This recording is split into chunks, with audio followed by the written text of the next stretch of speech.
I'm about to tell you something that happened to me 3 months ago. Something I can't explain, something that changed me forever. If you deliver food at night like I do, or if you ever find yourself driving through a neighborhood you shouldn't be in, listen close. This is the story of my last delivery. My name is Danny Sutter, and I was working the graveyard shift at Night Owl Eats in Canton, Ohio. It was a Thursday night around 2 a.m. when that order came through, $12.50 for a drop at 4914 Bleecker Street. The app pinged on my phone, and I accepted it like I had done 1,000 times before, not thinking twice about the address. The restaurant was only 4 miles away, a little diner that stayed open late, and I pulled up to pick up a single order, a pepperoni pizza, a 2-liter of cola, and an order of breadsticks wrapped in foil. The cook handed me the bag through the window, and I noticed he was staring at the address on my phone, his face going pale in the fluorescent light. He asked me if I was really going to that address, and when I said yeah, why, he just shook his head and told me to be careful, that some places in this city you don't go near after dark. I laughed it off because I needed the money, because $12 was $12, and because I'm not the kind of guy who gets spooked by weirdos at diners. I plugged the address into my GPS and started driving, watching the route take me away from the main roads and deeper into a part of town I had never been to before. The neighborhood I ended up in was nothing like the rest of Canton. The houses were old, many of them boarded up, and the streetlights were broken or missing entirely. I drove slowly down Bleecker Street with my high beams on, scanning the house numbers, and that's when I saw it, 4914, sitting at the end of a long gravel driveway. The house itself was a gutted shell, blackened by fire. The roof caved in on one side where flames had eaten through the support beams. Boards covered the windows and the porch had partially collapsed, but standing perfectly upright in front of the door was a welcome mat. Not burned, not damaged, but pristine, white with little blue flowers printed on it, looking like something you'd buy at Walmart. The porch light was off, but there was a faint glow coming from behind the boards on the second floor, a yellowish light that flickered like a candle. My phone buzzed in my cup holder, and I looked down to see a message from the customer. Leave at the door, do not knock, do not look at the windows, walk away immediately. I sat there in my car with the engine running, the hair on the back of my neck standing up, and I almost drove away right then. But I didn't drive away, and I still don't know why to this day. Maybe it was the money, maybe it was curiosity, or maybe something about that place had already sunk its hooks into me, and I didn't even realize it yet. The $12 in my app meant rent, meant groceries, meant another week of survival in a world that seemed to get harder by the day, and I couldn't afford to be picky about where the orders took me. I told myself it was just an abandoned house. Just some squatters, maybe. Just some weirdos playing games with delivery drivers to pass the time on lonely nights. I grabbed the food bag and the 2-liter of cola from my passenger seat and got out of my car, my sneakers crunching on the gravel as I walked toward the house. And the sound seemed too loud in that absolute silence, like every little noise was being amplified and reflected back at me from the shadows. The welcome mat was soft under my feet when I stepped on it, that pristine white surface with those little blue flowers looking almost too perfect against the decay surrounding it, like a small island of normalcy in a sea of ruin. And I bent down to slide the pizza box and bag beneath the gap where the storm door didn't quite meet the threshold. That's when I noticed something scratched into the wood of the door itself. Letters carved deep into the surface with something sharp. something desperate. We are still inside. I stared at those words for a long moment, my hand frozen in midair, my heart suddenly beating so hard I could feel it in my temples. And I wondered who had written them and what they had meant, whether it was a warning or an invitation or something else entirely. Lord, I prayed silently, give me the strength to finish this delivery and get out of here, because something about this place felt wrong in a way I couldn't explain, in a way that went beyond just being creepy or abandoned. And my hands were shaking as I placed the food down and stood back up. I stepped back from the door, and that's when I made the mistake of looking up at the second floor windows. The mistake that changed everything. The boards were old and warped, but there were gaps between them. Narrow spaces where you could see inside if you looked closely enough. And I told myself I wouldn't look. I told myself I would just walk back to my car and leave. That I had done my job and could finally get out of this godforsaken place. But my eyes betrayed me and found one of those gaps. And what I saw inside made my blood run cold in my veins, made my breath catch in my throat, made me forget how to think, or move, or do anything except stare in frozen horror. Inside was a room that had been gutted by fire, blackened walls and a collapsed ceiling, and floors that looked like they might give way at any moment. But sitting in the middle of that destruction was a rocking chair, an old wooden rocking chair that looked almost antique, almost valuable, almost like it belonged in someone's grandmother's house instead of this ruined shell of a home. And in the rocking chair was a shape, something pale and still, something that might have been a person, or might have been a mannequin, or might have been nothing at all, something that my mind couldn't quite process no matter how hard I tried to make sense of it. It didn't move, didn't breathe, just sat there rocking slowly back and forth, even though there was no wind and no one touching it. Back and forth with that smooth rhythmic motion that made my stomach turn and my skin crawl.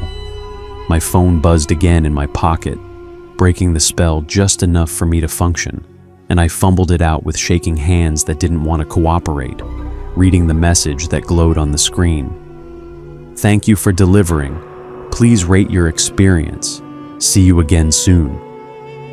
See you again soon, it said, as if this was routine, as if people delivered to this address all the time and came back over and over again, as if I had already been marked for something I didn't understand. I turned and ran back to my car, leaving the cola on the porch by accident in my haste, my lungs burning and my heart pounding so hard I thought it might burst through my chest, and I didn't stop driving until I was back on the main highway with the city lights around me and the sounds of traffic filling my ears like music, like the most beautiful thing I had ever heard in my life.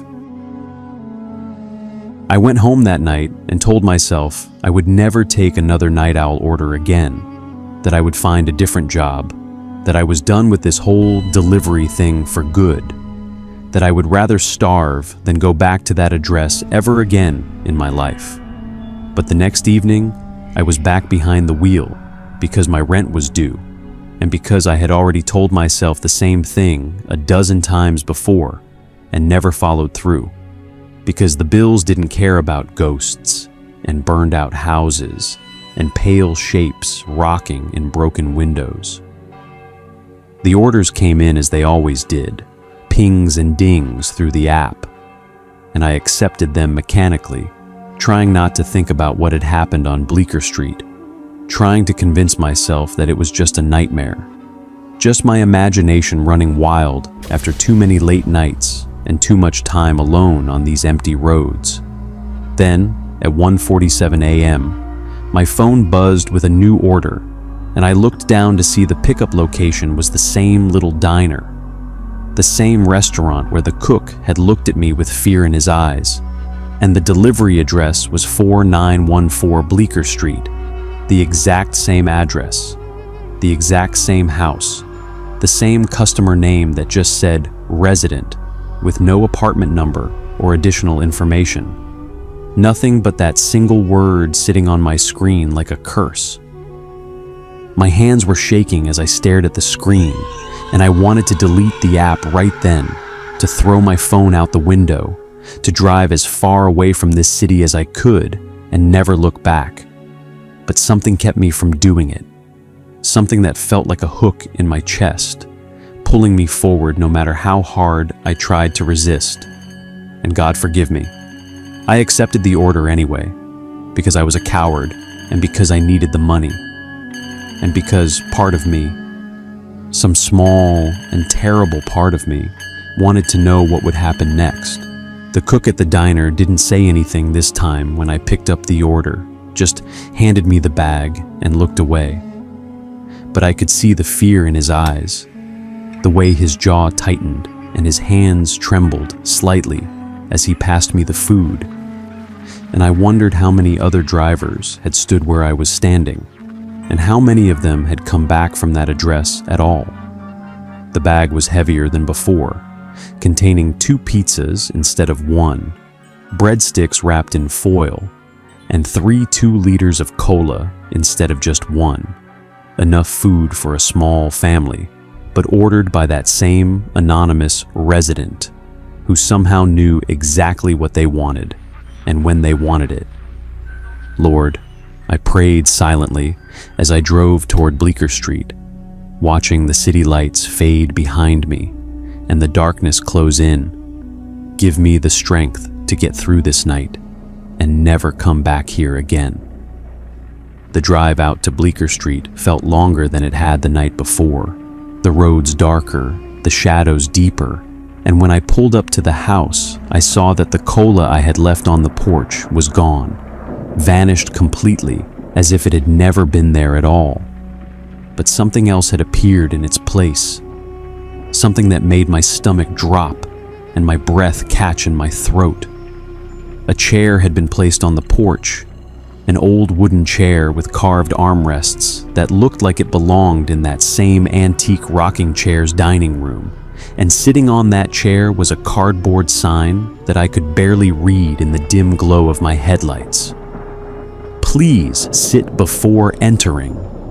And next to it was another welcome mat, identical to the first one, pristine and white, and covered in those little blue flowers that I was starting to hate with every fiber of my being. My phone buzzed, and I already knew what the message would say before I read it, because the patterns were becoming clear now.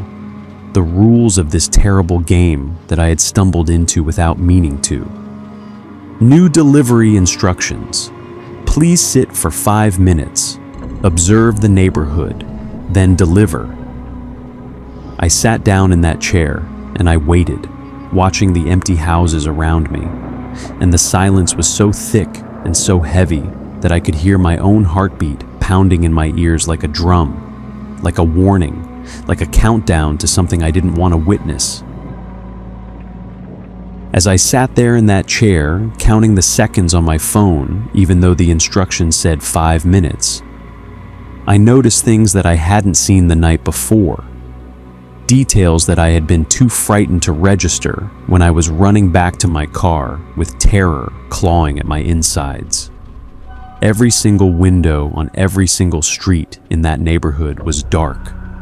Not a single light burning behind any of those boards and curtains and broken panes. Not a single sign of life in any of those abandoned shells of homes, except for one window on the house directly across the street from 4914, where a single candle was burning in an upper room, its flame flickering like a heartbeat against the darkness. And pressed against that glass, watching me with an intensity that made my skin crawl and my blood run cold, was a face. A human face that I could barely make out in the candlelight.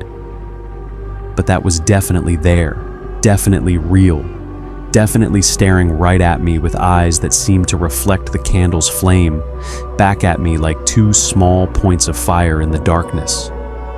I wanted to scream. I wanted to run.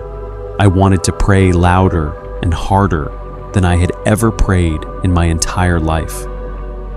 But I was frozen in that chair, paralyzed by fear and by the terrible certainty that if I moved, if I broke the rules of whatever sick game was being played out here, something worse would happen than anything I could imagine.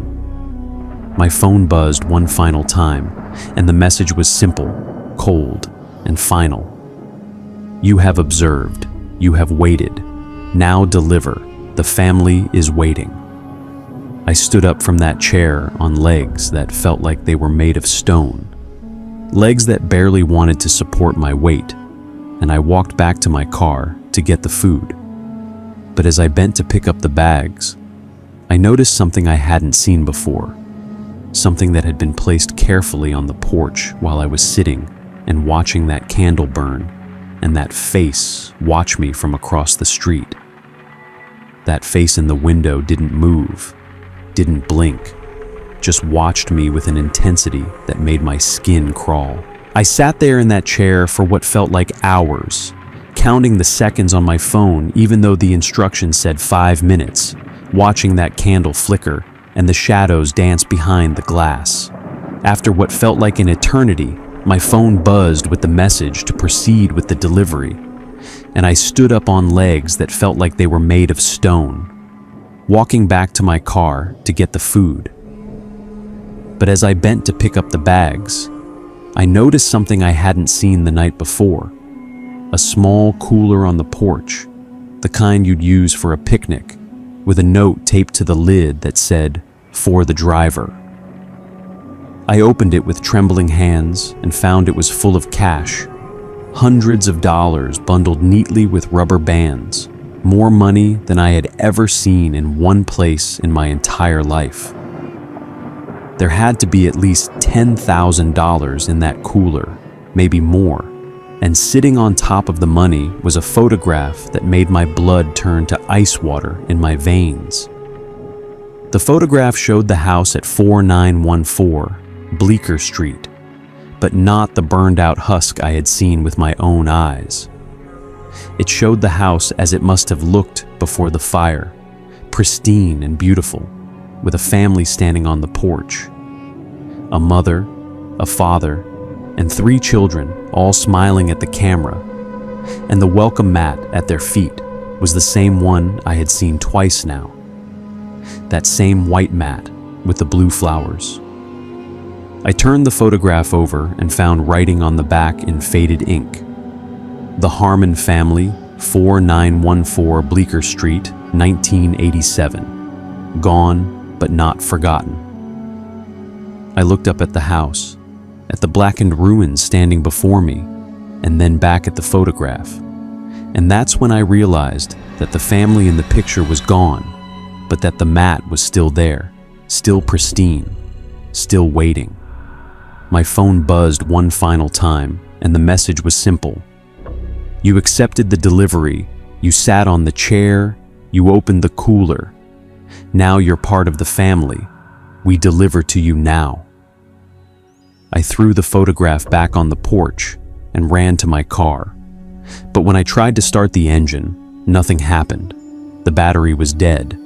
And in my rear view mirror, I saw the door to 4914 Bleecker Street slowly swing open, even though there was no wind, even though no one was touching it.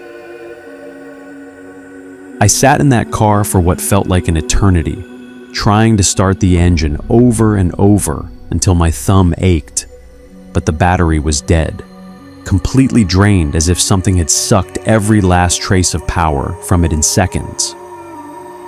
I tried to call 911, dialing with fingers that shook so badly I kept hitting wrong numbers, but my phone had no signal, not a single bar, not even the faintest whisper of a connection to the world outside this pocket of darkness.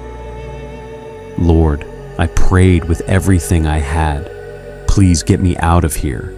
Please save me from whatever waits in that house, because I don't know if I can survive another minute of this nightmare. The door to 4914 Bleecker Street stood open now, that black rectangle in the ruined facade, and the candlelight from the second floor flickered more intensely, casting dancing shadows across the pristine welcome mat and the chair where I had sat like a lamb walking willingly to the slaughter.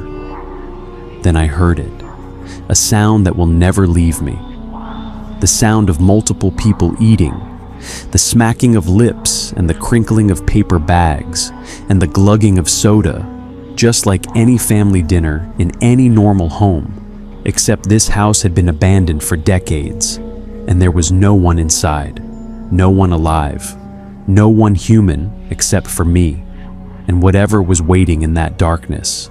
I got out of my car because staying inside felt worse than going outside, felt like being trapped with something terrible while the walls closed in. And I walked toward that open door with my heart pounding so hard I thought it might burst. The welcome mat felt softer under my feet this time, almost welcoming, and I knew immediately that I had crossed some invisible line that could never be uncrossed. What I found inside defied all logic and reason, all the laws of physics I had ever been taught.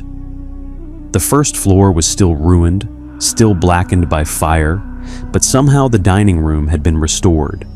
A long wooden table set with fine china that gleamed in candlelight. And around that table sat 5 figures I couldn't quite see clearly, shapes that seemed to blur at the edges, that seemed wrong somehow. They were eating my pizzas, drinking my sodas, and when one of them turned to look at me, I saw that its face was something that should never have existed. Something trying to remember what a human face looked like, but had forgotten the important parts. The figure gestured to an empty chair and spoke in a voice that sounded like it was coming from the bottom of a well. "Sit down, Danny. You delivered to us 3 times now. You accepted our gift. You opened our cooler. You belong here now. The deliveries never stop, Danny. They just change direction." I ran then. God help me, I ran out of that house and down the driveway and into the street. And I didn't stop until I reached the house across the street where a single candle burned in the window and a face watched from behind the glass. I banged on the door until my fists bled, and I was sobbing like a lost child, and an old woman opened it, small and thin with eyes that held a knowing sadness. She pulled me inside and gave me coffee, strong and bitter and real, and she told me about the Harmon family, the mother and father, and 3 children who had died in the fire of 1987, and how people who deliver to that address sometimes disappear and never come back. It's been 3 months since that night, and I still work for Night Owl Eats, because I need the money and because I'm too afraid not to, too afraid of what might find me if I try to quit. I avoid the restaurant on Bleecker Street. I never deliver to 4914 again. I never look at that address when it pops up on my screen. But sometimes, late at night, when the orders are slow and the darkness presses in close, I get a notification that feels heavier than the others, and when I look at the delivery address, I see it. 4914 Bleecker Street, but with a different name now, a name that looks strangely like my own, and the instructions are always the same. Leave at the door, do not knock, do not look at the windows, walk away immediately. But the last line is always different. We'll see you soon, Danny. We always see you soon. And every night I drive a little closer to Bleecker Street. Every night the orders pull me back like a fish on a line. And every night I pray to God that I never have to find out what happens when I finally make that 4th delivery, when I finally stop running and sit down at that table with the Harmon family and eat the meal that was always meant for me.